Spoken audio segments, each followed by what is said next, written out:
the video starts, head down below, make sure you like, comment and subscribe. Check out all our socials in the description and hope you enjoy the show. Thank you. All right, welcome back, episode 25. Episode Offbeat Podcast. 25, quarter of 100. That's a pretty big achievement. That's good maths. It is some good maths, to be fair. All I'm going to say is it's good maths, but I definitely haven't been preparing this all day. Yeah. Get me calculator out, going prepared. So on your hands. Big episode this week. Big episode. I'll take that. So we've got Josh Askew in. Nice to meet you, boys. Get the applause on. I can't, see, we've got like buttons here, but I still don't know why. I still don't know which It'll one's be which. the booth. You'll press it, it'll be boom. How you doing, mate? You okay? Yeah, good, thanks, mate. Yourselves? Yeah, good. Cheers for coming on. Really appreciate it. No, don't be daft, mate. I've seen it. You're flying, so why not? It's brilliant, this. So, Nice one, mate. do you want to kind of introduce yourself? Yeah, I'll give it a go, yeah. I'm been playing football now for a number of years professionally. Started off at Blackburn Rovers, went to Salford City, managed the last 3 years in that club somehow. And now I'm at Chester. I've also got my coaching business as well, which is going really well.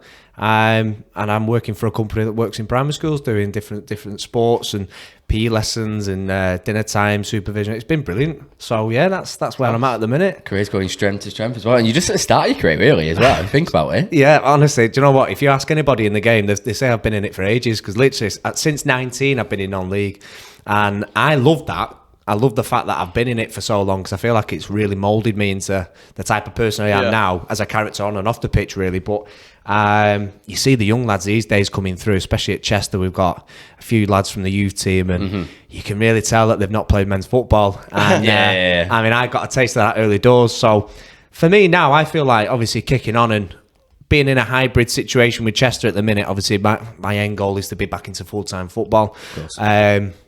But at the same time, I'm enjoying it. Do you know what I mean?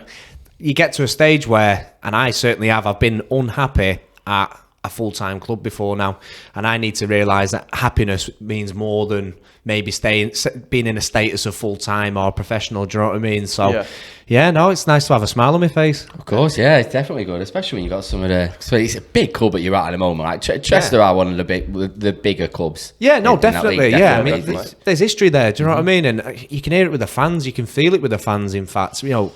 What kind of attendance is there at the Chester games? Do you know what? See, it depends on obviously how well we're doing. I mean, at the minute, we deserve everybody back in those stands, but I can understand why people were dwindling, because our results weren't, representing the fact that we had the backing of the fans all the way through last season, when we had no fans in the ground. The support off the field was amazing. I mean, we started this season poorly. We know we did. And obviously the fans were dwindling then. We were probably looking at around 2,000, maybe 2,500. You know, we've seen it with 3,500, 4,000 in there, and you know, we played Fylde not long ago, which is quite funny. Fylde's a massive club. Yeah, they've got a decent big following. Touching on obviously the England-Wales situation at the club at the minute, that saga. The ITV News frenzy. Yeah. What is this saga? Oh, mate, it's been kicking off on all the news channels. Are the rules different in Wales and England? Yeah. Right. So it's down to lockdown rules, isn't it? And like so like restrictions. Half of you are in Wales, half of you are in England, and because they're all coming together. Whoever built the ground, they've had a massive major. I don't know whose idea it was, but so basically, where the ground is, from what I know, the ground's in Wales, but the car park is in England, and I think there's a few offices of the ground in England. So obviously, we're an English club. We're represented by the English government. You know, the Football League of England. You know, nothing in Wales represents us. However, where obviously the ground's situated is in Wales. So what they're saying is we've broke regulations. I think it was our Boxing Day game or the New Year's Day game, which was against Fylde. It was a massive gate. I think we had about nearly 3,000 in. And obviously they're saying at the time, all Welsh football clubs weren't allowed any fans in. Yeah, but obviously we're in England, so we didn't follow any of them rules, because ours have been fine. So I think a few Welsh busybodies have tried to. Busybodies is the understatement. I think they've tried coming fine as well that you've got. It's ridiculous. Well, it make any sense. Well, this is what I'm saying, and it's full. It's taking its time, because I mean, we had a home game cancelled this weekend just gone, because of this situation. But if it was away, we could play it. Yeah. It's just because there's an issue going on with our ground at the minute. So I mean, as a player, I don't really pay much attention to it. However, New York Times, I'll take that. That's not bad. You know what I mean? Don't know how we've ended up in there, but we have. I bet you bought it, you framed it, it's on your wall. Yeah. Josh Askew, New York Times. Dead right. I want to talk to you more about, like, say your previous clubs as well, because obviously you came through Blackburn, didn't you? Yeah. You started your club, so you were saying before here, like, you played against some mad players. Yeah, no, definitely. I mean, my year, the 98 year, was, my lot have done really well. There's a few playing in Blackburn's first team at the minute. Nice. Scott Wharton, Lewis Travis. There's a couple of others. Matty Platt did well, but he's at Barrow now, I believe. Mm-hmm. And then you've got likes of the City lot. So we had Toisin, Adarabioyo, is he at Fulham now? Yeah, big money transfer. Yeah, big money transfer. He got about 10 million. Yeah. Yeah, 10 million. I don't think it was last transfer window, it was transfer before. I know. So that seems straight away a millionaire. It's not bad, is it? I know, to move to another club. But yeah, and then at United it was Marcus Rashford and Angel Gomez and Twanzebe. So, it's some players. Yeah, we played fucking big names. Yeah, put it this, and then at Liverpool, Trent, Alexander, Arnold, and all them lot. So it was tasty every time we played against them. To be fair, do you know what was funny? Because obviously every club like that had a model of how they play, and they'd play out from the back and everything like that. And we were Blackburn, so. We had Big Sam in the Premier League at the time, so it was Route 1 football. And Brexit football. Love it. But that was the best part, because clubs, they didn't know how to, especially like you City and United and Liverpool's, they loved themselves. So if you put a tackle in early doors and you played a little bit on the edge, you could win over. You could get a win, or you could get a nice draw against them, and we'd be going in celebrating that, because we had no expectation on us whatsoever. And we certainly give teams like that a go, because they couldn't hack us. They couldn't understand that physicality of football, because they were so used to just passing it and playing it out from the back. So yeah, it was quite interesting, really, and I think that stood me in good stead when I went to non-league. It kind of toughened me up a little bit early doors, ready to go into the carnage of non-league. It's proper football, isn't it? Non-league, it's the best thing ever, mate. Honestly, it is. Like, don't get me wrong, I don't regret a single thing where I've been and how I've played. It's brilliant. It really has made me the sort of player that I am today, and the character I am on and off the pitch. So when you see young lads these days coming through the ranks, that you can tell they're not used to men's football. You can see it. You can see it a mile off, and they panic and they're worrying, and one sort of a bit of a tackle on him, a bit of a not a nasty challenge, but a fair 50-50. 50-50. This is going from a left back. It's fair 50-50. A fair 50-50 is 70-30 in my favour. That's what a fair 50-50 is. But honestly, they don't know how to deal with it, because they've not experienced it. Where I encourage it to get out, go out on loan if you're at obviously like you like to see your Blackburns and your Cities and stuff, but. They get spoon fed too much. Do you know what I mean? You want to get stuck in there, they're don't protected. you? They are, and exactly. And all it'll take is a few years of a nice contract at one of them clubs. Chances are, if you've not played, you're out. Mm-hmm. You're coming down the leagues, then you experience it. So why not experience it at 16, 17, 18? And sort of get mentally prepared then. I think that's why now at 23, I don't play like a 23-year-old. I don't act like a 23-year-old. Do you know what I mean? I certainly don't look 23 either. I think that's a tough paper round, but do you know what I mean? Like, it makes you into a better player, definitely in the long run. Definitely. I agree, because if you look at, Dominic Calvert-Lewin, quite famously, I watched Calvert-Lewin in a pre-season friendly once against City. Played for Stalybridge Celtic. He did. Yeah. And it was fucking mental. And then 2 years later, he's there in the Everton first team. But he did exactly what you said. He just went down. Exactly. He bagged. Yeah. He bagged. People don't know that.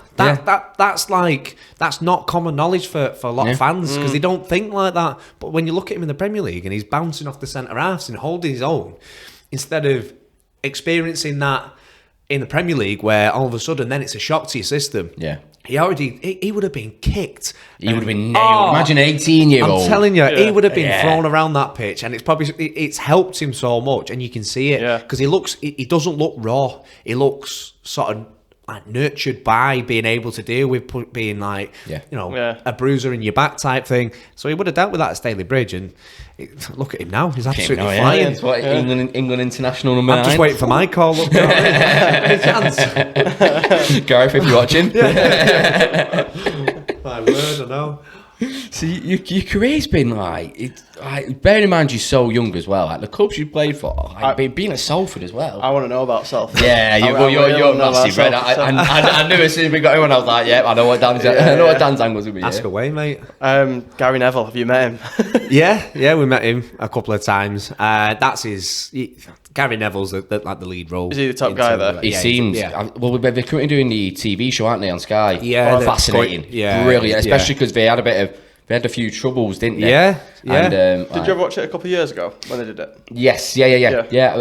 But this time it's even better because of the struggles as well in there. Yeah. He's very determined, I think to describe him, but he's like a leader you want at your club. Yeah, he is. No, he's passionate. Definitely. Oh, passionate. I mean, that sums him up, really. I mean, I don't think you've seen the episode that I'm in, but it's all right. We'll push past that one. I get a glimpse of like 3 seconds. I'm like, there's me. I was going to say, were you there when they were filming that first series? Yeah. So when I came into Salford, I'd left Blackburn through that summer, and Salford City offered me a 2-year deal. And at the time, other clubs were offering me 1. Now, as a footballer, you want security, really. Especially as a young lad. I was 19 at the time.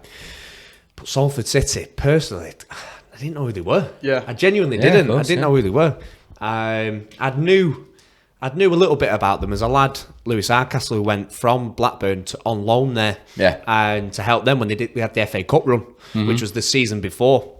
So I think I remember watching them on ITV one night, thinking, "Wow, look at this," and also I'm thinking, "Wow, look at that." Do you know what I mean? Because they weren't great, but they were doing something amazing. They were giant killing in the FA Cup. Yeah. Everyone, like Kidderminster at the minute. Yeah. They got West Ham. I think it's massive, the 4th round, 5th round FA Cup. It's frightening. I mean, who just knocked out Reading? That was it. Was it Kidderminster? Kidderminster knocked out Reading. That's it. They got West Ham. Did you watch the game? I didn't watch the game. No, I see. Let's just say that. Think of the goals that you can imagine a non-league team scoring. They scored them. And they scored them. It was brilliant. They absolutely, especially because Reading have got a foreign manager and a bit tiki-taka, bit possession football. Yeah. Right. And they had a big lump up front. And they were just like, every corner, every throw-in, there were elbows flying. It was quality. But the thing is, that do you know what's funny? That's every game in non-league. Yeah. But because it's on TV, it gets branded as typical non-league football. It is. That's every week. So to Kidderminster, that's just another game. Do you know what I mean? And that's why, like, I was having this chat before, non-league is like football 20 years ago. Yeah. So that passion and that love for the game that you see in non-league and you saw 20 years ago with like your Roy Keanes and your Patrick Vieiras, them sort of scuffles and battles, that's every week. Yeah. But in the Premier League, you got a block. You run past someone, they fall down. It's a free kick. I'd be sent off every week. I wouldn't even, do you know what I mean? I won't be out the last 5 minutes. So that's why I think non-league. I think a lot of people now are starting to realise, especially obviously the FA Cup gives us a massive advantage to look at us and see how teams play and stuff like that. And you always back the underdog anyway, especially if it's against your team, not against your team. But I think people now are starting to realise non-league's actually got some decent footballers in. Do you know what I mean? And I mean, we were discussing about the Chester lot, weren't we? Like, obviously, you recognise a few lads in my team. Yeah. So you used to watch them for like the City UDS. And that's what people don't understand. That people do come down the leagues and people do end up in non-league. They could easily be in full-time football in a National League, a League 2 or a League 1 side. They could easily. So we're lucky that they're in our side. Do you know what I mean? It's brilliant to play with week in, week out. I mean, even when we go up to watch Glossop, which are what, 8 to 10? Yeah. The quality's still. Of course it is. And I know a few lads that are playing there, and especially in that league, it's so competitive. If you look at the league below us, you've got Buxton, Matlock, South Shields, Hyde United. You've got massive teams in there. That South Shields are full time. Yeah. And that's a league below us. Yeah. And they're paying, obviously, Buxton made it to the second round of the FA Cup. Buxton made it to the second round. Exactly. This is what I'm saying. So all of a sudden now, people are looking at non-league and realising, some decent teams here to support, especially how VAR and the Premier League and it's shy, innit? of course it is, and the money that's in there at the minute, it's scary. Do you know what I mean? It is mad, but. As a fan, don't get me wrong, I'm a City fan, so I'm absolutely loving it at the minute. But I'm bored watching City. Agreed. Yeah. This is exactly what I've been saying. Going to the games is not the same anymore. It's not. You go to the games to be with your mates, don't you? Yeah. You be with your mates. Every Saturday, you have a good laugh, you have a few pints, win or lose, you don't care. Well, exactly. Now, I keep saying this story, but it annoys me. I keep having an argument about Gabriel Jesus, where people are with me saying he's best shit, he's shit. He's not shit, though, is he? Yeah, but he's shit. No, he's not shit. He's definitely not shit. Just because he's giving the ball away, he's not shit, is he? Exactly. It angers me so much. No, it's true, and that's like for myself now. Like I used to go to the games every week religiously with my family. Yeah, we had a season ticket. I mean, it's been a bit of a struggle now with football and stuff. It always gets like that through the season. But I used to sit. I remember when we first won the Premier. We'd done the FA Cup the year before. We'd done United and done Stoke in the final. Right. I think I ran round the block of my house. I watched it at home. Oh mate, like euphoria. Never felt anything like it. And now when City score, I don't get that buzz. You like don't it? Get that. Yeah. It's mad. I used to celebrate Nasri scoring against Chelsea in the season we won the league at home last minute. I can't. Do you know what I mean? I remember the goal. I can't remember anything else after that because it just went mad. Fat Tevez. Yeah, exactly. Fat Tevez flicked it. I used to sit in the family stand. Did you? And even in the family stand, there was like limbs. And now, because I sit south stand now in the little half block, so it's still the core lot still sit where I sit. But we look over, and the amount of cameras that I see, they're tourists. Yeah, I don't go to. I've not been to a Champions League game in the last 2 years. I won't go to them because I don't like them. I really don't. It's not. I'd rather go and watch GNE play Matlock Town. I know. It's just better. It is because you get that buzz that you got when you were watching City a few years ago. Yeah. Do you know what I mean, man? Don't get me wrong. We're absolutely loving laughing at United at the minute. And that's United are doing shit, they really are. No, you know what? I was looking at the league table the other day. I was thinking, mate, this season's well competitive. Every team can beat us. I was like, oh wait, no. That's just because United doing shit. I was buzzing when we drew against Aston Villa. Great result, man. We haven't gone there. Did you know that United are now close to the bottom of the league than they are to the top of the league? Yeah, doesn't surprise me. Shall we go into? Is it 24 points away from City now? Yes. 24 points. How many points are you clear at the top now? 13. Yeah, 13. I was giving some shit out to the Chelsea fans because they were all there with the bloody Champions League trophies. So lads, you're 13 points behind. You're literally being United. It doesn't matter. You do have a Champions League, though. Here we are. About it. Here we go. See, you live in the past. Do you know what? I swear to God, this is the first podcast where I've ever been able to double up with someone. Normally, I'm on my own trying to fend for City, but I love this. This is class. Get me on every week. It's baby, amount of so we've got we're gonna have a bit of a derby special. Okay. And I'm gonna challenge. We're gonna challenge our knowledge about City and United. Oh yes, we are. Yeah. Yeah. So it's gonna be that'd be interesting. Who was a 1963 scorer in the 2-1 win against Norwich? To be honest, it'll be dead easy for you because you don't have much history to remember. There we go. You're going to go back to 2012. We're all right. I'm not going to lie, mate. I've seen Tiki watching Antoine Sibierski play on Stephen Island. Oh, mate. I think this is every single podcast you bust out this random name. Sibierski. I try and bring a different one. Yeah. Samaras is my new favourite to use. Georges. Yeah, so Samaras is my new one to use because he was fucking shite. Mate, it was worrying. I've never seen someone run as slow as him, and I'm not a quick runner, but he never got going. We signed him to play on the left wing. I don't know why. Yeah, I know. Oh, we had some bad play. Casado. Remember Casado? Yeah. He scored like 3 games in a row, I thought. Yeah. Richard Dunn, most own goals in the Premier League, I think it is, isn't it? Record. We had some players. Right, good laugh. No, mate, mad. Football's just a mad world, isn't it? Football is a mad world. Is. Joe, what as well, though? Everybody loves it. Doesn't matter who you support. Like from non-league all the way up through the top, everybody has a passion for it. Yeah. Like working in the schools now, any sport, like we've got multiple schools around Tameside. It's great to see. Some have loads of equipment, some have literally next to nothing. Yeah. And all it takes is a flat football, and the kids are entertained then for like the full, dinner time, PE after school, whatever it is. it's loved by all of them. All right, maybe not all of them, but majority. They have no choice. I mean, I'm not being funny, but I play football, so that's what's the piece at football. Football, here we go. Yeah. But we did that last week. Yeah, we're doing it again this week. But no, I mean, it's one of them where you just see like everybody takes to it. Do you know what I mean? Yeah. And there's a passion for it, whereas cricket or I don't know, dodgeball. All right, maybe people like dodgeball, to be fair. Dodgeball just... Who doesn't like Dodgeball's dodgeball? fun. Who doesn't Yeah, like it's throwing good a ball at someone else? You know what I mean? Have you played it on trampolines? No. It's fucking Oh, it was quality. the trampoline We park, went, didn't we? Oh, it was unreal. So good. Offbeat night out, wasn't it? It was a 1-on-1. Who came on with a black eye? I didn't win, let's just say It was that. always going to end in tears, wasn't it? It got personal quick. So, being a sportsman, talking about all these different sports, Yeah. I always find with professional sportsmen that they're not just good at the sport they play, that they're good at every single sport that they Yeah. play. Have you ever been considering going into another sport? Yeah, no. So obviously, as a kid, anything really. You're right there. It was like if you with a bat, pick up a bat and you could use it. It was just a natural ability to do it. Don't get me wrong, I weren't very good at it, but I could have a go at it. Yeah. I mean, I had a dabble at cricket. I could have been playing with you at Denton St Lawrence. Could have been, mate. Yeah, I moved it when I was 14. I moved you back. got away with me then. No, You're in the fourth team though, weren't you? Hey, mate, I used to open boy for 2, mate. What a fucking guy. don't know what that means.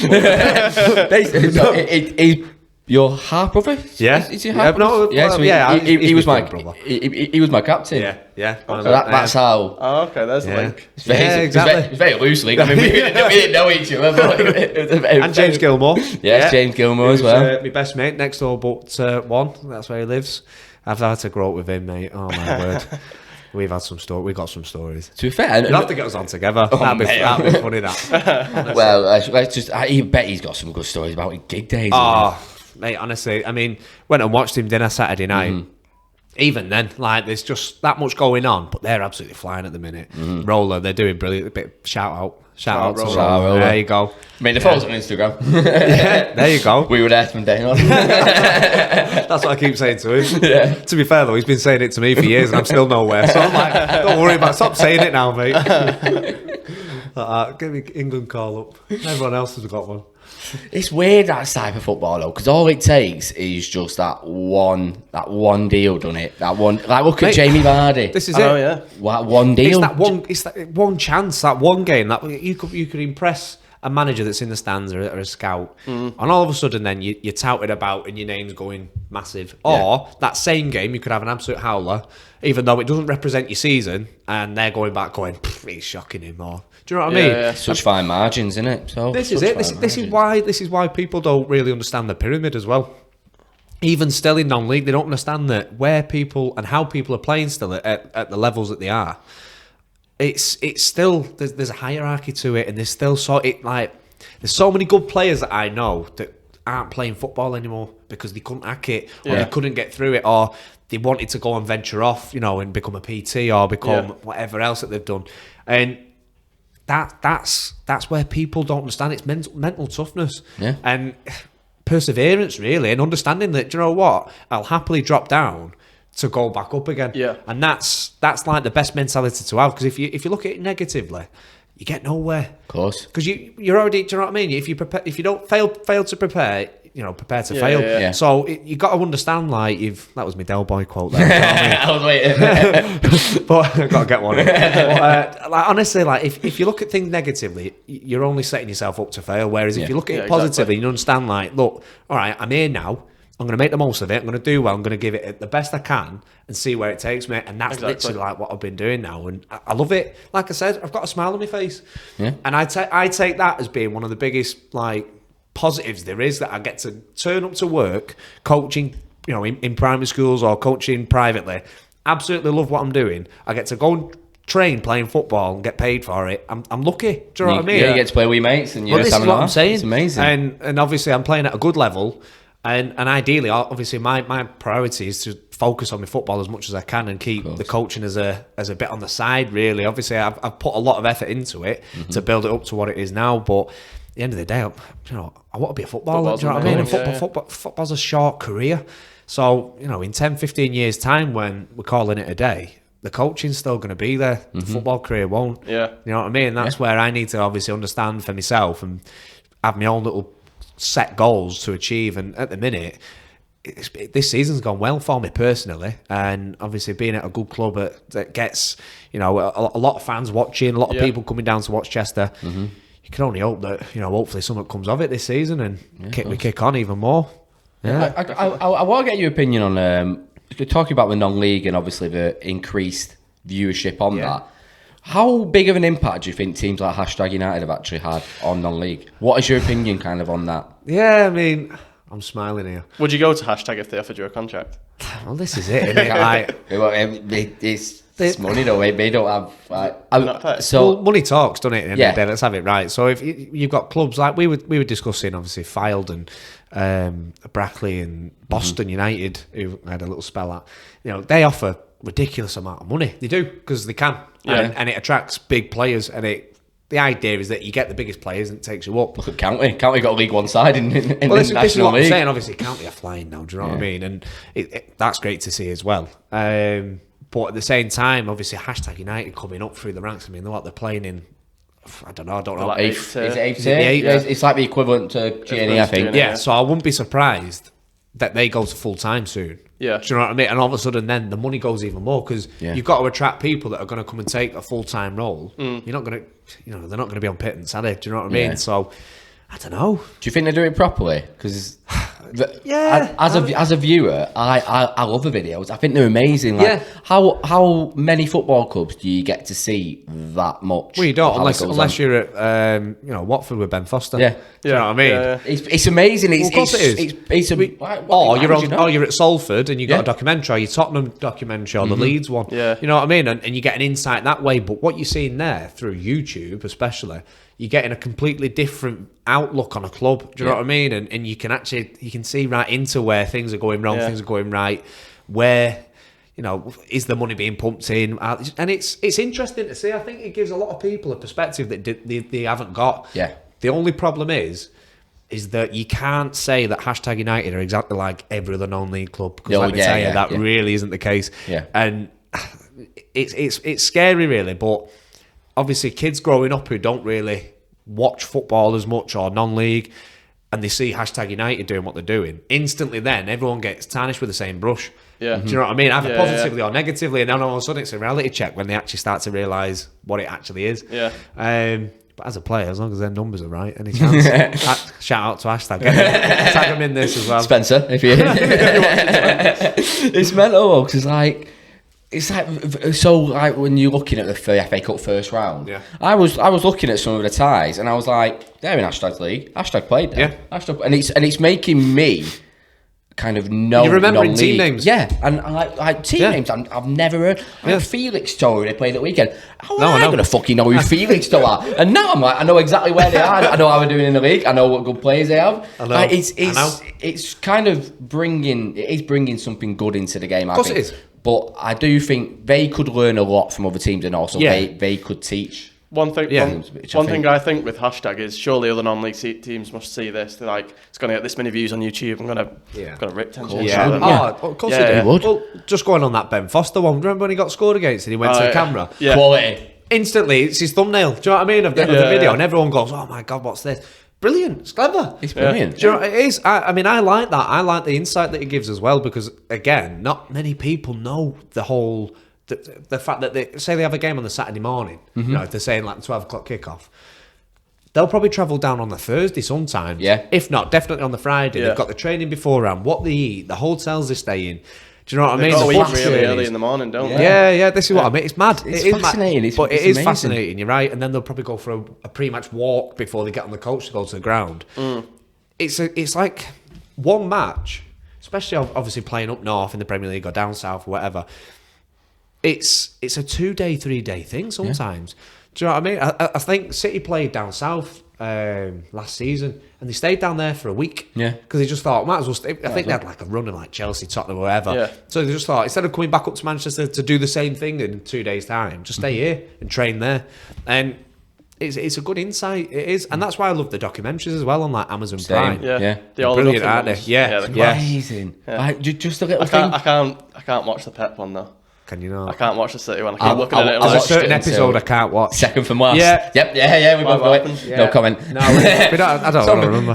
Moving on. did you win the league that season when they filmed that? Yeah, but it's the season where we were going to win the league against United and we didn't. Yeah, and the when Pogba scored. and Yeah. the Champions League game against Liverpool. Yes. Yeah. Oh, okay, yeah. Yeah, it was. It wasn't great, was it? No, but it was fucking great. Anyways, it's apart from them 2 games. No, exactly. Yeah. I love it. You both seem a bit. I give a lot of shit out that day, and I took a lot of shit back. And I was like, fair enough. So did I. Give a lot out. Yeah. Do you know what I find most fascinating about Ben Foster kind of videos is a Premier League club where they're on £100,000 a week, and they still have little silly traditions like initiation songs. Oh yeah. Just little. They all play FPL. They have an FPL league, and you're looking at it like, Oh, of course they do. it's but they're mental. human, though. You won't think it, would you? I know, but they're human. Yeah. That's the thing, and I think that's what it gives you that side of. I know the superstars, and I know the obviously people's heroes and celebrities now, aren't they? Let's have it right. Like Roy Keane wasn't a celebrity. He is now. Don't get me wrong. I love him. I'm a City fan, and I love him. I love Roy Keane. Because I love him as a pundit, and I love him as a person. Now I think his attitude is needed in the game because it's dying out. Yeah. That sort of harsh mindset is dying out in the game, especially in the Premier League. It's getting soft. Do you know what I mean? And that's why like Jamie Carragher and Gary Neville have done really well at being a pundit as well. But I think like obviously they weren't celebrities. They are now these days. If you walk past one in this Trafford Centre, Foden was at Flannels the other week in Denton, and the whole place stopped. Do you know what I mean? And worshipped him, and I get it because I do the same, but I don't know. It's mad, and that, obviously you saying that about them playing that fantasy, and I don't know, playing on a PSP or. PSP, oh my god! I don't think my god, I don't think they're retro like that. Do you remember them? How good were they? PSP. I think they should come back. I think they should come back. I've got a Nintendo Switch. It's shocking. It's nowhere near as good. It's not as good as PSP was. It was shit, but it never got any. How good were them games as well? Like a little vinyl. You had to put it in at the back. I love that. Don't know where I've gone off. That was such an offbeat tangent. That's massive tangent. That's what we do. We'll get used to that. Well, we had a hammer thrower on. I've seen that. Yeah, she's going to the Olympics. We spent 10 minutes talking about gravy. Oh well. I mean, it's an important topic. I'm not going to lie. It is important. So I'm quite interested. I want to find out what was the discussion. So she trains in America. Oh right. At the moment, and they don't have gravy. In America, they only have white gravy. What? You know, like white. Yes, white have gravy. You ever had the meatballs from IKEA? Yeah. You know the gravy they put on them, the red sauce. That's what they have. Yeah. That's not gravy. No, it's not. That's not gravy. That's a sauce. Did they have Sunday roast in America? No. Is that what she was saying? Yeah, she said it at Thanksgiving, and that's it. Oh. She has to smuggle this though back into it. Oh my god! In a suitcase. Right. Well, that's the MLS rules. Not going there. I'll see if you're watching. Sorry, boys. Shall we have a little bit of a break? Yeah, let's do it. Yeah, so break. We'll be back for part 2. Probably going to part 2 usually goes to shit. Just to warn you now. Because part 1 was so good and structured. All goes downhill for me, my friend. Yeah, we'll be back for part 2. Yeah, see you in a minute.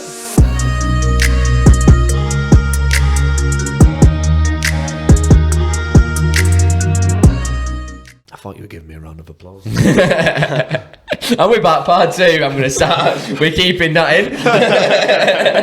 I once clipped at the start of an episode of a part 2. Dan saying 20 times. Oh no, was it you or was it George? One of our mates. Know. One of you two just said 20 times under the ref, and I went, now we're starting. I was like, I'm in charge. Now I'm in charge. I'm embarrassing you. Let's carry on. I wanted to talk to you a little bit about betting in football as well. So you are at professional, semi-professional standard. Yeah. So the rules say you can't bet, can you? Yeah. So we can't bet on anything football. Nothing. So, but even like Liga.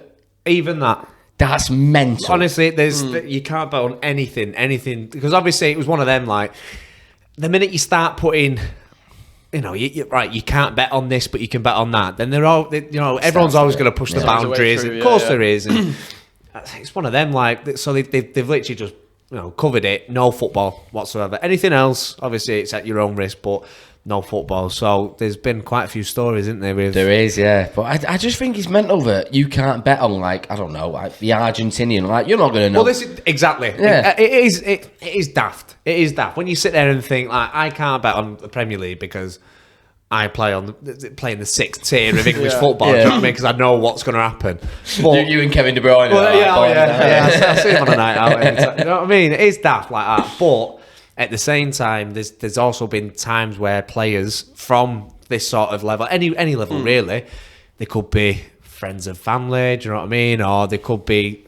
It's all about who you know as well. Yeah, of course. Do you know what I mean? And at the same time, I mean, we could use Kieran Trippier as an example. When obviously he had his big money move to Atletico, he got his family to bet that he was going to do it. So they made a few quid. He made his few quid going, and then he got found out that he'd done it. Yeah. So there's always a way to trace it back. And obviously, if something looks suspicious, they're going to come and question it. Oh, the amount of accounts that gets banned nowadays. Well, this is it. But obviously, as a footballer, at any level, it ain't just a ban of your account. It's a season fine and a season long ban, or and if you're lucky you get a slap on the wrist, but if you're not, you're looking at 6, 8, 12 months out of the game just because you've been betting really, and because they class it as match fixing. That's what they try and do you on. They could say you're in suspicion of match fixing.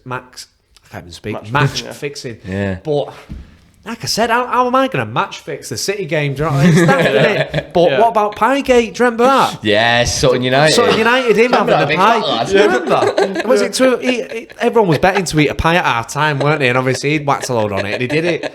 See, that's what I'm saying. What pie do you reckon it was? Well, it's Sutton, isn't it? So if you could have a pie at half time, you're mid game, so you're playing the second half. What pie are you going to have? What pie am I having?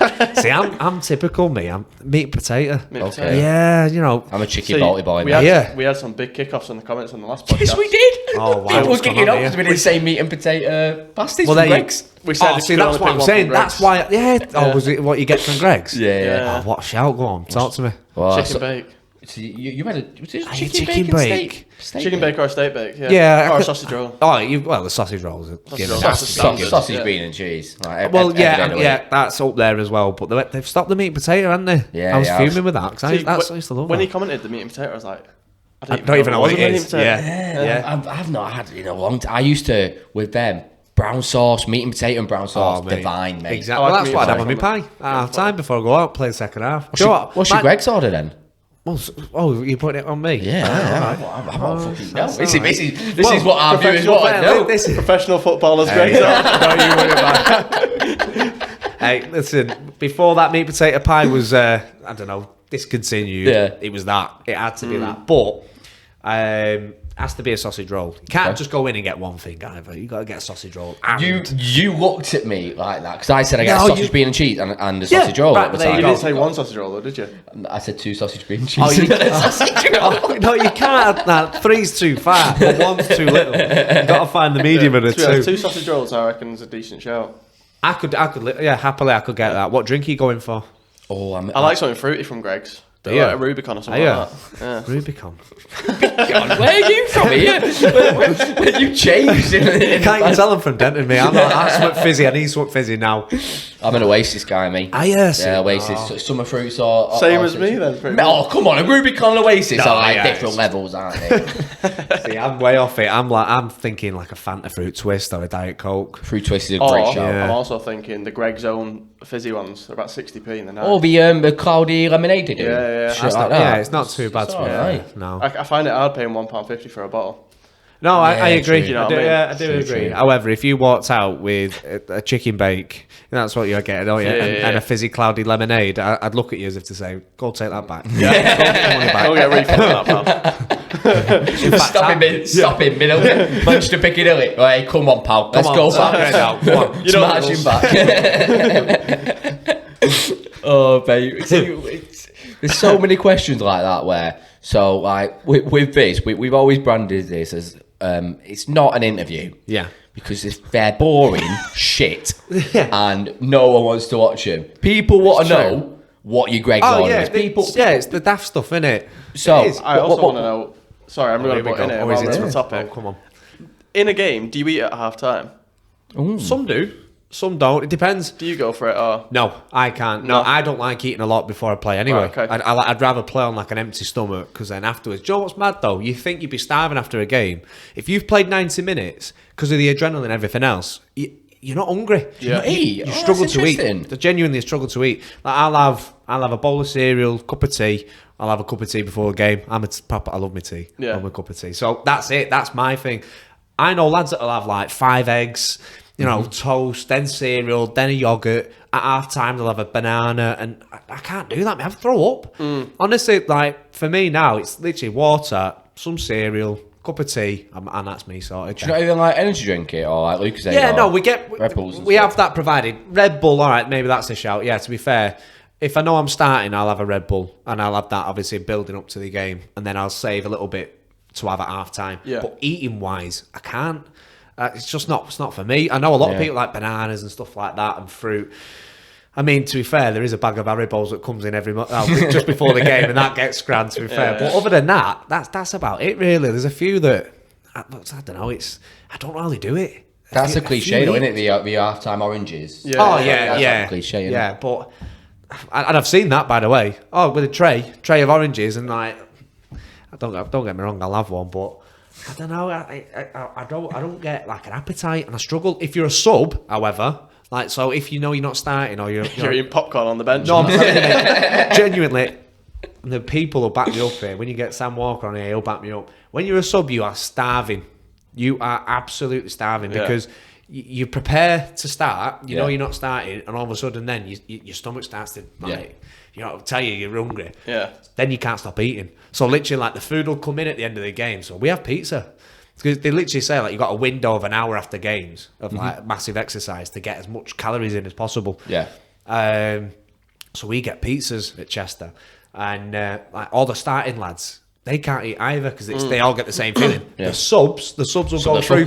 I'm Yes, telling you, there we go. Who needs to start? literally, mate. They're supposed to come in with like 5 different pizzas. They'll only come in with 3 because 2 of them have already been ate on the way in. Like, the subs will go get it. Honestly, like, it's mad. It is mad. You are the most hungriest person ever if you're a sub. Is it a Domino's at at a full game. time or is it? Come on, mate. We're Chester. Do you think we're not in the Premier League?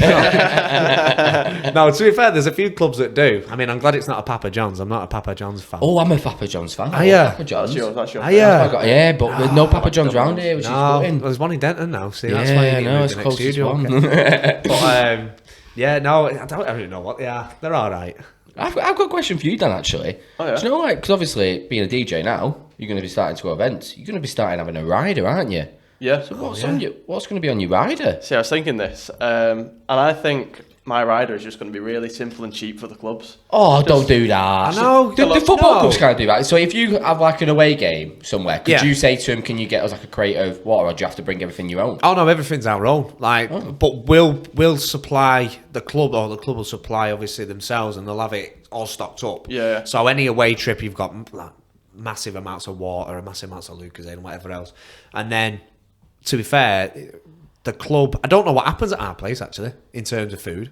You know, for the opposition team, 'cause I know we get provided, and then if we're away, 9 times out of 10, the clubs will provide you with food, obviously with whatever they've got. And then there'll be some that'll say, go to the corner shop round there, fellas, or you can enjoy your 5-hour trip home on a Tuesday night with no food. Yeah. So what'll be on your rider then? Yeah, come on, you got to make the most of this. If I'm making the most of it. Like, because people do mental things, don't they? So Drake, I think it's either Drake or Chris Brown. They asked for a specific room, so they asked it by dimension. Yeah. It was, who was I listening to? It was one of the DJ, Nathan Nathan Dawe. Dawe, talking about 50 And, cents. and it's mental. They hired out a room and turned it into a Yeah. Nando's for his rider. Behave. Yeah. Fucking Him mental. and G Unit all Wow. spreading some wings Made it and a Nathan Nando. Dawe went You've to got to in. go big. You've got to at least sort of like...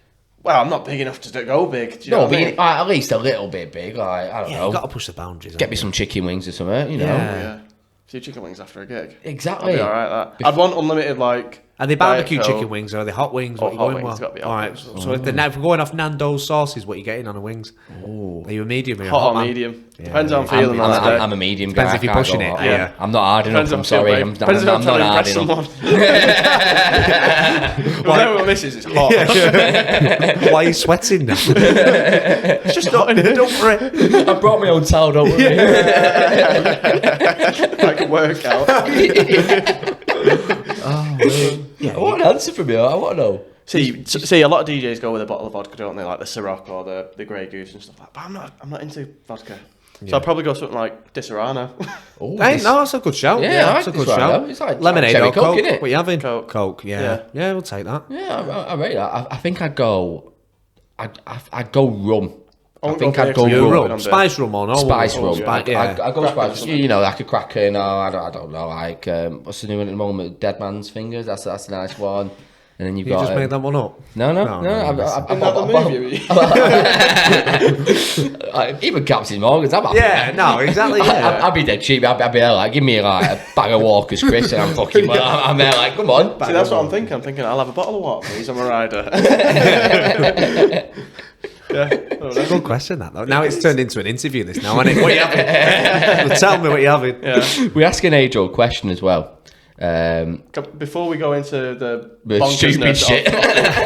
I've got a question about. So, how do you go about how's the process of getting scouted to teams? So I've always been interested. Do in you know that, what? That's a very good question because being in coaching now, I get to see a different side of it. So Right. I Yeah, see parents who are currently paying for their kids to be in different teams and stuff like that. So like centres and stuff. They're like pre-academies, in my opinion. I could be wrong. None of that existed when I was growing, coming through. I was at local side Denton Youth, got picked up by City and United and Bolton at the time. So I think City and Bolton or United and Bolton were on the same night. So I'd literally do a City on a Tuesday. This is all pre-academy, as in like you weren't signing papers, but they welcomed you to train. You were picked to come and train, and then. So I'd be like City on a Tuesday, and then like say if it was United and Bolton on the same night, that was like on the Thursday. I'd go to the Cliff first at 5 till 6, and then shoot over to do 7 till 8. Do the clubs know that you overcome? You have to let them know that you're going. At that age, we're talking 9, 10, so no, they don't particularly care unless you start signing papers. Now legally, I think they can't sign papers until they're 11. Okay. Right. So I think I'm right in that. So anyway, that was my setup, and it was about 9, 10. Went through the sort of the ranks there at City a little bit. It's probably lasted less than 12 months. Out the door, and then 6 months, if that, at Denton Youth again. Back to like Sunday league football, playing, enjoying it again. Yeah. Got picked up by Blackburn through a local scout. Yeah, he Interesting. actually took us, the scout himself, for a trial game. Myself and one of my mates, Lee Knight, and we both, I think we ended up scoring 11 each or something daft. We absolutely tore it up. Got welcomed back, and then we signed these papers. You were there for 6. It was like a 6-week trial type thing, and obviously after the 6 weeks, you decided whether you were in or you weren't.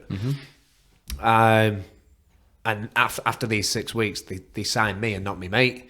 And then, to be fair, since then I was in. Then, do you know what I mean? It was year by year was your contract. Yeah. Now that's my experience of scouting. Do you know what I mean? How old were you at this point? 10. 10. Yeah. So because I'd done 9 years, so I left at Blackburn when I was 19. Right. So I'd done the 9 years Yeah. there. I was going to say one more year now. I'd have had a Testimonial. testimonial. 20-year-old testimonial. Never played any minutes for first team, but he's been in the academy all the way through. Let's come in. Knocking on the gaffer's door. Gaffer, done 10 years here, you know. Testimonial?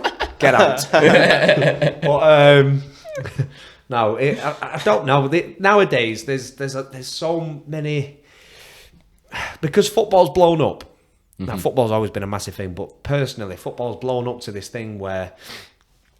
It's kind of the people who are paying the way through.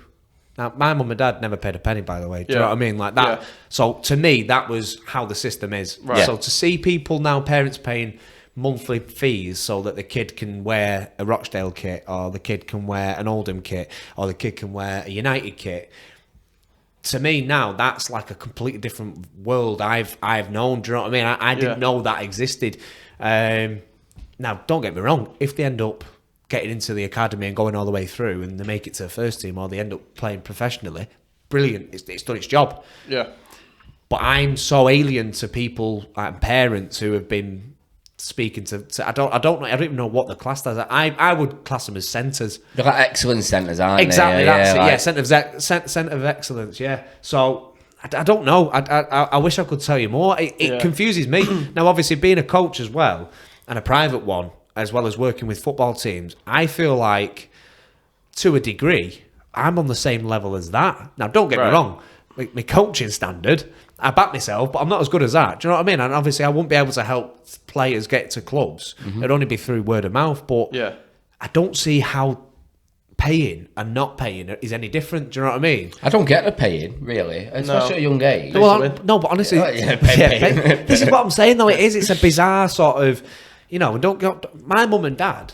Is by paying? Are they just paying for like memberships for the kids at these places? And the kit to be there and to come and train. Fascinating, isn't it? What kind of money is that? Is that like a lot of money or do you know? I mean, a ballpark figure in my head would probably be about 100 a month. Yeah, still a lot of money. That if you think about it. Bear in mind, there's no guarantee in that. Yeah. It's just this is what I'm saying. So my mindset of an academy, since you was in an academy, everything was provided for you. You had your kit. That was you were here for training, and you didn't pay a penny because you're in. You're under a contract. These I don't know. I don't know how it works. I wish I knew more. To be fair, I might have to start making my own.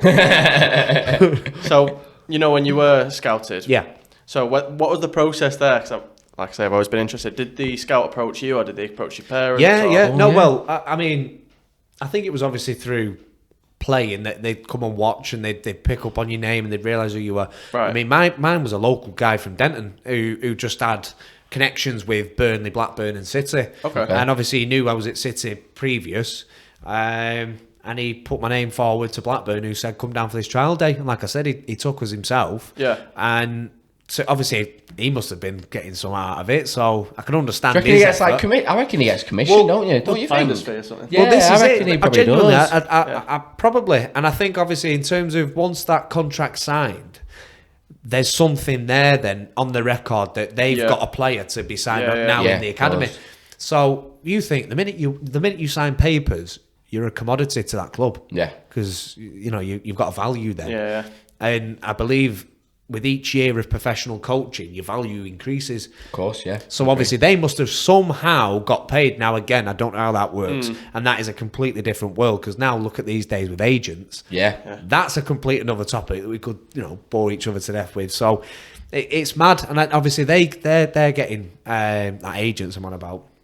It's their job to get you the best move possible because financially it's better for them. Yeah. The more they make you, the more they make. Do you know what I mean? I mean, we've seen it with obviously Haaland's agent and Raiola and Pogba and all that. Or does he have Raiola now? No, he has Raiola. Raiola, but obviously his dad's playing a big part in it, I think. But Leeds United, Haaland. Yeah, can you imagine? That's why he won't come Man United in the champ. Well, we don't deal with Raiola really. No, Pep's not a fan, is he? We don't deal with Raiola. We don't like him, which is he's a bit of a dick, but he's such a clever man, isn't he? Well, you think he's an absolute millionaire. Multi-millionaire. Do you know what I mean? And that's where, I mean, for people to hate him, go have a look at his bank account. Do you know what I mean? Let's see if he's asked if he's going to be sat on his yacht, isn't he? I know, reading Twitter going, he thinks I'm a dick, for fuck's sake. So do you have an agent now? Yeah, so I'm represented through a company and a bloke who I've known for quite a bit since I've been at Chester. See, for me now, don't get me wrong, I've been a part of Stella, which is a massive agency, and the massive selling point for that was... I honestly thought you meant you were sponsored. Carling tried getting in. Stella still have Gareth Bale. So when Gareth Bale moved from Tottenham to Madrid, that was their big thing then. That was we've got Bale, so you can be the next... But don't get me wrong, the massive part of having an agent when I was, 13, 14, 15... I got free boots. Yeah. So I absolutely made the most of that. Exactly. Shaking his hand like that. Yeah, but you got to pay. No. He said free. But, I mean, that was it. I mean, I never needed one. I was in an academy and my performances that I've always been brought up. The way you play is going to sell you. It's not someone selling your name. You know, it's not. All right, people can big you up and people can speak to other people and get them interested. But at the end of the day, if you're playing crap, well, they're not going to sign you. Do you know what I mean? And if you're playing really, really well, you're going to get your name out there and you're going to start doing well. So, yeah, it was an agent as a kid for me was just free boots, and I loved it. Do you know what I mean? Like anybody wouldn't. But I got to a stage where I needed to be able to trust the person who was representing me. I need to be able to be in a position to go, right, I'm gonna trust you that we're gonna get a good deal, whether it's at the club I'm currently at or if it's another club, and that's just how the football works. You know what I mean? And who I'm with at the minute, I've only been with him, a few months now. It's quite fresh, but I trust him. And I think, obviously, in football as well, something I've learned quite lucky at a young age is that trust is hard to find. And someone who's true to the word is hard to find. Because, let's have it right, it's a business where if you're doing great, everyone's bigging you up. And the minute your name's not touted about anymore, you push to one side. You've got to fend for yourself. So to have someone there who I know that I can discuss things with and give me good advice, well, I welcome that any day. Do you know what I mean? So how many kind of footballers like your age on average, how many footballers will he have kind of on his books? Is it? Well, this is it. I mean, obviously, an agent in non-league could happily go through team after team after team. Now, I know my agent at the minute is trying to get the best from non-league, which is obviously nice to be a part of it. But at the same time, like there's lads that I looked at who he had and thought, well, I'll have a bit of that. So I know, do you know, it's like a domino effect, because I know that hopefully there's someone maybe younger who's looking maybe in a few divisions below going, well, hang on, he's got Josh in his book, so I want a bit of that. And it sells itself.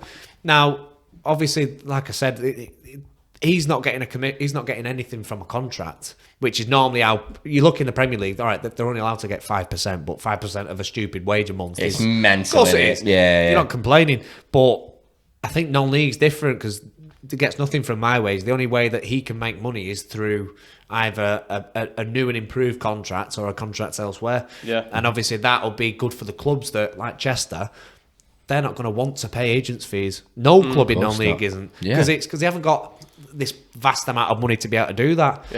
You know, and then you look at, I think it weren't that long ago when Salford City's agents' fees come out on Twitter, and it was just frightening. It's you know mental. I think it was bigger than the budget of half the clubs in that league. Do you know what I mean? Alone. But do you know what? It's a mad world, and there's money. There's money to be made. It's just whether you're in the right game or not. Do you know what I mean? Fascinating. I think job-wise, like, imagine being a scout. I think scouting is probably the best job you can ever get. You're literally getting paid to watch football and give an opinion. I know, but do you know what? High pressure, though. I know. Well, exactly, and I know a few scouts myself through either dealing with them or knowing them through the club. You know that they're up and down the country, mate. And all right, they're probably getting the petrol money, but they're not getting the family time, the time where they can chill out. So they're probably at a game where they're absolutely zonked down in London, and they've got to be up Newcastle to go watch a 23s game. Now, have you ever watched a 23s? I know you have, actually. I'll ask you. Have you ever watched a 23s game? No, you don't want to, because they're the most boring game you've ever seen in your life. I'm telling you, City was great because you could see maybe a few future stars coming through, and you got to know a few names, but any other 23s, oh my word, mate, I hated it. Well, you can see. Well, there's a very famous story happened recently. So Cole Palmer came on as a sub. I can't remember what game it was. And then he went sub. Then he went over and scored 4 goals in the under 20. It's like everyone's moving 4 paces slower in under 23s. That's how I describe it. Everything is just slower. I can tell you exactly why though, because in a 23s, you think you've got a full mix now. There's a reason why it's classed as a 23s. That used to be reserves. So up until the age of 23, you can be classed as in the 23s. And then you're allowed first teamers then that are older than that to come in. So lads, first teamers that have 30, 32, 28, 29, you know, that are coming back from injury, they're going to come and play in the reserve games. They don't want to, but they have to because they know it's match fitness, right? So you've already got someone who doesn't want to get injured. Do you know what I mean? He's instantly thinking, right, I want to just get through these 90 minutes or 70 minutes and then I can go off and go see my family. They don't care about the result of that game. They're just bothered about how well they do and the fact that they get through not injured. right? So there's one type of person. Then you get a 23s player who's only ever played 23s football. So they Just thinks it's a norm, doesn't it? Probably. So they don't care about winning, don't care about losing, they don't care about what score it ends up, as long as they play well, because they might have someone in the stands that they're trying to impress. Yeah. Oh yeah. So there's a completely different side of like 23s football. Then you'll get maybe a 17, 18-year-old kid who's done well in the 18s, who's got his chance to go and play in the 23s. So then he gets pushed. Yeah. So you've got this full collection of like people who aren't that bothered, people who are just used to the normality of it. Yeah. And it's pretty football. So it's keep ball, ball goes out of play. Next team, Right. then they get the ball for a bit. You watch a non-league game, people are getting smashed left, right and centre. It's not. Yeah. You've got fans. No fans goes and watches a 23s. You've got fans. You know, if a 23s team concedes a goal, no one's giving them dogs abuse. They're just sitting there going, oh. Do you know what I mean? Yeah. And then like, so it's such a false representation of football, in my opinion, because all of a sudden then you think they have to go from that to a first team game that the manager's job's on the line, the players' jobs are on the line. They might not be doing well because, or maybe they are doing well, so they're getting a chance. They might be coming on for the last 10 minutes. You've got thousands and thousands of fans in the stands who pay, yearly, a lot of money yearly to come and support that team. All of a sudden, then people care, and you're thrown into this world where you've not really experienced it. I played a couple of games in the 23s, and the best thing I did, like I said, was go out on loan. I went into non-league, I went to Ramsbottom, and I went to Warrington Town. There was the two best, that was probably my best football that I've ever played, and I was playing on some of the worst pitches. I can't even describe to you how bad they were, but it made me who I were. My first game of non-league when I was 18 was... I was at Ramsbottom. I can't remember who I played, and the first 5 minutes, bearing in mind I'm a left back, but I'm very attacking. So I thought, right, I'm going to bomb forward. I'm going to try and get some goals here, get an assist. That was my job. So I think the ball comes out to me, and I take a bit of a heavy touch. And as I'm about to step onto it, a winger. So bearing in mind, like in academy football and 23s football, a winger doesn't tackle. Do you know what I mean? A winger will dip a leg in, they look pretty. They don't want to get the kit dirty. But this winger just absolutely smashes me. And I swear to God, I felt like I was in a car crash. Genuinely, like, I think I did about... Imagine if a centre half would have hit you. This is what I'm saying. Shit. I think I did about 3 tumbles. I was on the floor, and I remember in that moment, and I can still remember it now, it was, right, I need to get used to this. This is it. Yeah. And at that moment, my ass could have fell out, and I could have been like, this ain't for me. How many footballers do you reckon it happens to? I reckon there's so many. There's so many lads that will go out on loan at the same time, and 2-3 of them will come straight back after a week, and the club will go, no, they're not for us, because they can't hack it. Yeah. And then others, like myself, will excel in it and love it, and then end up getting moves off the back of it. So that's how I ended up at Salford, because it was a chance where I was playing, people were watching, my name was getting about, and all of a sudden then a club like Salford come in and thought, well, he's not as much of a gamble because he's had experience in it already. Do you know what I mean? And then that's, like I said, the 2-year deal at Salford. Then it's the rest is history. So, and that's why it was nice to do what I did, and that's why I'm trying to encourage so many young lads, because they need it. They need that getting smashed. And that, don't get me wrong. Now I'm 23. I know I'm probably not as old as the lads that smashed me at that time, but I'm doing it now to lads that are coming to our league on loan from Blackburn and stuff. So do you see you have like your team sheets obviously on a Saturday. If you see like on loan from, he's like an 18-year-old tricky window. If you see on loan and you look at him, are you thinking, mate, you're licking your lips? I'm fucking here we go. You just are, because you're thinking to yourself, look, in football, there's always players. Now, Premier League, you can't really say it in the Premier League now. You can't say if he gets smashed in the first 5 minutes, he goes missing, because no one smashes anybody in the Premier League. So you can't. Championship maybe and below, but in non-league, like you can tell players and you can tell wingers if you put a tackle on him early doors, he's going to shit himself. Well, exactly, he's going to go missing, and that's part of our game. That's part of the tactic, I suppose you could maybe class it in. Do you know what I mean? But as a personal battle as well, because you don't want a tricky winger who's 18 absolutely running rings around you. Because, you know what I mean? You can't allow that to happen, because one, you're going to have a sorry time. And two, probably the lads are going to absolutely mug you off. Do you know what I mean? So you can't be having that. And it's true, because at the end of the day as well, like, they're coming from a club where, like, they've been spoon-fed in this academy all these years and mothered and babied and nurtured and bubble wrapped. I know because I've been there, I've seen it. Do you know what I mean? Whereas, like, I'm thinking to myself, this is my job. Yeah, of course. Playing for Chester's my job. Do you know what I mean? And playing as a left back and doing my roles that's my job. To him, he's been doing it that long. He's not experienced like this 18-year-old winger. You've got to be able to, like, do you know what I mean? You've got to be getting over that, like, get one over an opponent, so to speak. That's how I'd view it anyway.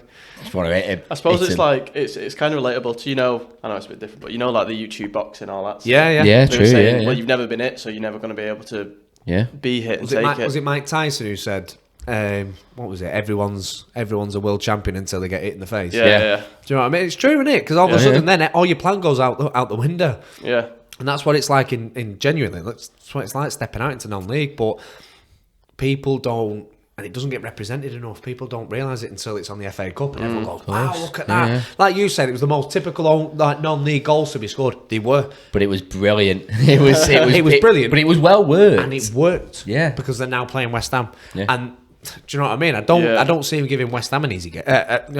I reckon some of them West Ham players, as soon as they tie that, I bet some of them are thinking shit. Well, it was County who had them last year, wasn't it? In the FA Cup, West Ham. Oh, did you watch that? With the fireworks out the ground and stuff. Yeah, the game. the state of the pitch. Yeah. This is what I mean. And you must dread it though as a Premier League footballer. Yeah. Like, I bet some of them must shit it. But then instantly, surely to God, that's an advantage. Yeah. Do you know what I mean? And that's like we've got teams in our league who've got shocking pitches, and we've got like your Curzon Ashtons who've got worldy pitches.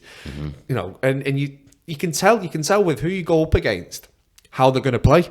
Curzon are known for being such a pretty team, or doing nothing with the ball because it's such a lovely pitch. Teams love playing on it. So teams that try and play on, you know, maybe a bobbly pitch and quite not the best of football pitches, on that it's even better. And then you see teams that play on AstroTurf. So we played Bradford Park Avenue a couple of weeks ago, and I think is it Kettering? I think Kettering have got an AstroTurf as well, or Gloucester. Anyway, like even that. So in our league, you can play on an AstroTurf, but anything higher, you have to get rid of it. So Harrogate got up from our league.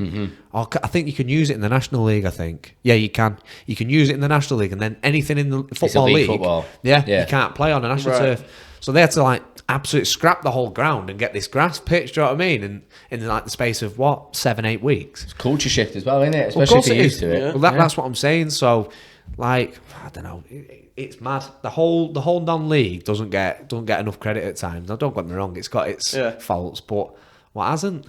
Yeah, you know what I mean? It's brilliant. It is brilliant football. I want to know which club you've played, not club you've played at, but like on away day, who has the worst dressing room that you've been in. Some people do it though, because I went on. Surely you make the away dressing room a bit shit. That's what some people do. Was it United who make the thingy too small?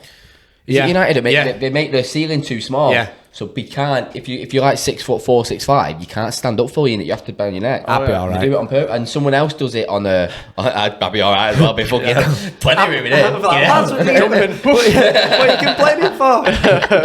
And some people do What's it. Pete? Where's Pete playing? Where's Pete? I don't know. He's in non-league now. Chester. I think it's Chelsea do it in an L shape, and and they do it on the other side, so the people on the other side. They do it just to be awkward. Yeah, they're clever. They are clever. I mean, we've had some howlers. I mean, Bradford Park Avenue, to be fair, we went there not long ago, not Saturday before, and they used to call it the dungeon. Oh right? Dear. Because he had like this. He's even got the voice for it as well. The dungeon. No. So like you'd step in, and bearing in mind you got your football studs on, so you're like Bambi on ice, and it's like clay. It's like these slates on the floor, so it's just slippy as anything, right? Yeah. And he came down these like narrow steps, and he went into this changing room, and it was like.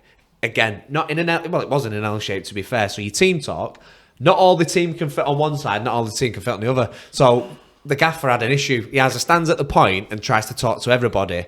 And by that time, lads are like messing about, tying the boots and stuff like that. So it just doesn't work. That was up there with one of the worst. And there's a reason why it's one of the worst. I got beat there. I think it was on loan at Stockport. We got beat. I had a bad day then. I can see his mind. Can you see the flashback now? Oh no. Cue the sad music. Right? So, honestly, right, I played really well all the way through the game, and then it came to like the last 5 minutes, and they brought this mad tall striker on, comes on, and they whip a crossing, but it's low, and I've gone to clear. It's come off my shin pad and gone in, so we got beat. I swear, we haven't got beat. Oh, we drew. We should have won. I can't remember. Anyway, as I'm walking back, like I said, Bambi on ice. We'll go back to the fact that it was like ice skates. I've stepped onto this. Bearing, I've just scored an own goal. Right, I'm on loan. County fans, there's loads of them. So I knew I'd messed up. And as I've stepped into this room, like to go down into the dungeon, slipped straight on my ass, and I'm like fully gone, mate. But like I'm fully like trying. You've seen it on like the Twitter videos, when they're trying to stay on the feet and then they go. That was me. So we not only just played like how we did, and I've just done what I've done. I'm now gone on my ass here. Honestly, mate, I sat in that chair and I was like, I just want to fucking go home. Just dead wound up. So yeah, I'm gonna say that for a bad experience as well. It's got a story with it. Tell you what, this has been a fun episode. I've just looked at the time. I did tell you. Shit, I did say it. This would be your longest episode you'd ever have. We always we just forget when now. I just occasionally look over and I'm like, okay, so, what do you want to plug, mate? I'll be coaching if that's all right. Yeah, so we're gonna link everything in the description anyway. Yeah, so I mean, I've got Askew's coaching, which is I'm trying to take off as much as I can. Yeah. But I tell you what, I'll give a massive shout out to Sport First Coaching, which is the company I work for, who have been superb with me for over the last 12 months. I mean, we've built something up now where we're in so many primary schools. We're providing so much sport for kids that really haven't had it for so many months because of COVID, probably years now when you think about it. So we're doing something special there, and it's going really, really well. So definitely that. Good stuff. Thank you, boys. We appreciate it. Mate, a really big thank you coming on. You've done us a massive favour, and it's been class as well. It's well interesting. Got loads more questions, but I'll have to save I know we have to save it. It's been class. And your personal page, do you want to shout that out? Yeah, no, definitely. I mean, you can follow me on obviously Twitter, Facebook, and Instagram. I mean, you'll see some photos of us playing, and I think that's about it, really. Maybe a few stories of my dog. that's what we get.